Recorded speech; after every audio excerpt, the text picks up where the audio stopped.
I was a music journalist before I moved to Athens, Greece.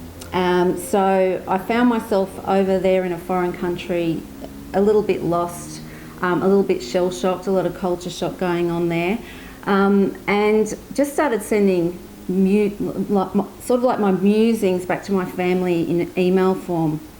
And someone said to me, why don't you start writing a book? And I thought, I can't write a book, only certain people can write books. But then I did start kind of bringing those emails together and realising that it was forming a story, which was just my day-to-day life, which was basically every time I set foot outside of my front door, something mad would happen. So I had a lot of material to work with.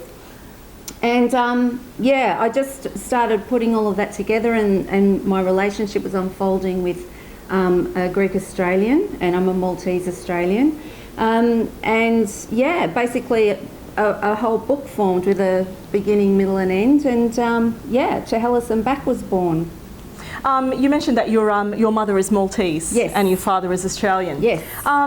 Thinking back to your background, to your childhood, yes, was there much of the Maltese influence in your childhood? Absolutely, yes. My grandmother, who is a Micallef, she actually lived just a few blocks away from us, and she, of course, had a huge family. So we would go to family gatherings every other weekend, and I had millions of cousins and, pastitsis and a lot of loud talking. My grandmother was very Maltese and a real character, an amazing woman. And so, she influenced my childhood a lot. And we heard stories of Malta all the way through our lives, and I eventually got there and was just stunned by how it was. Actually, Malta features in one of those books as well. That's Which one was it, Chehalis and Back? Or? Yes, In Chehalis and Back, Yep. the first book, that was published by Penguin. And basically, there was a point in my story where I was just falling apart in Athens. I didn't understand the Greek culture.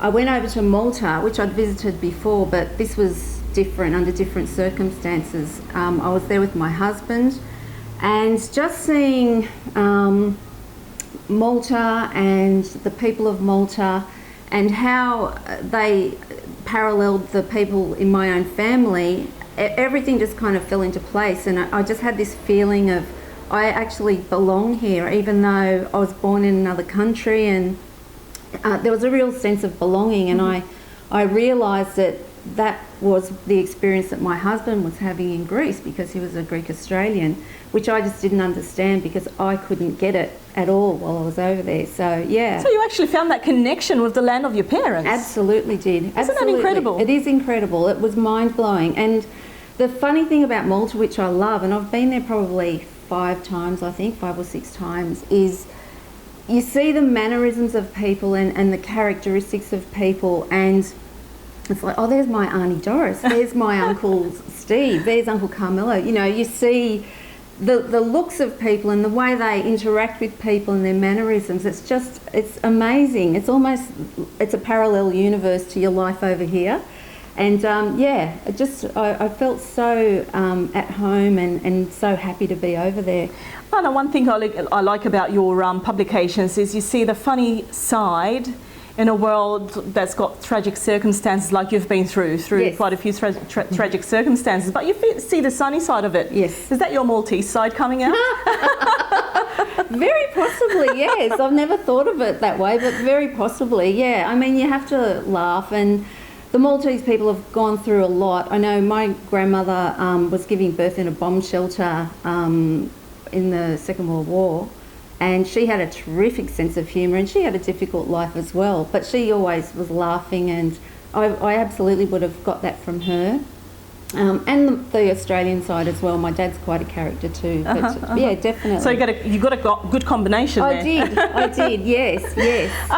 Your latest publication was The Happiness Quest. That's right. Tell us more about that publication, because it's so different to your previous publications. Yes.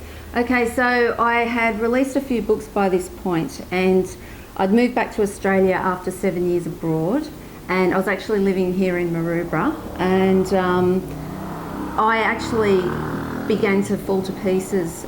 Things hadn't gone so well overseas, and I was back home, and even though I was back with my friends and family, which I'd yearned for, I just I began suffering depression in a nutshell.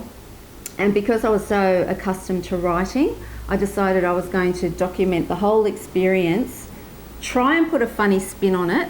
As you always do. Everyone knows how hilarious depression is.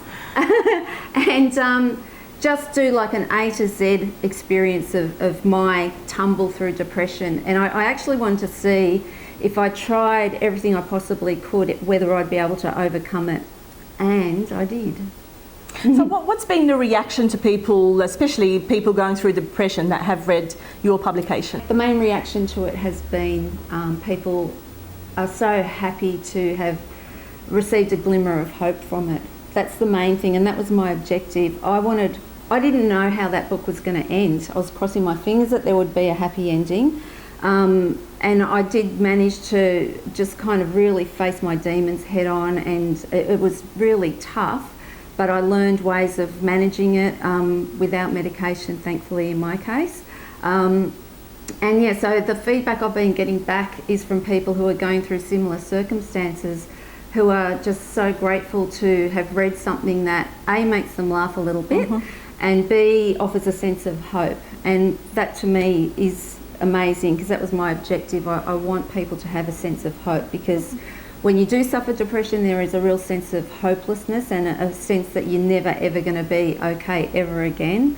And I wanted people to understand that that isn't necessarily the case. And I'm also in a new book at the moment. I'm not sure if you're aware of this. It's called Transformation, and that's a compilation of stories by different authors who've gone through difficult times and transformed, by Dr. Timothy Sharp, who's put the whole thing together. So yeah, that's where I'm at, because I feel that after I've been through all the stuff I've been through, and I've had lots and lots of fun along the way, as well as a lot of not so much fun, like everyone, I've come to a point where I feel that it is one of the main reasons we're here on this very weird and wonderful planet, is to extend ourselves to others and to help people. And so that's what I'm trying to do more of.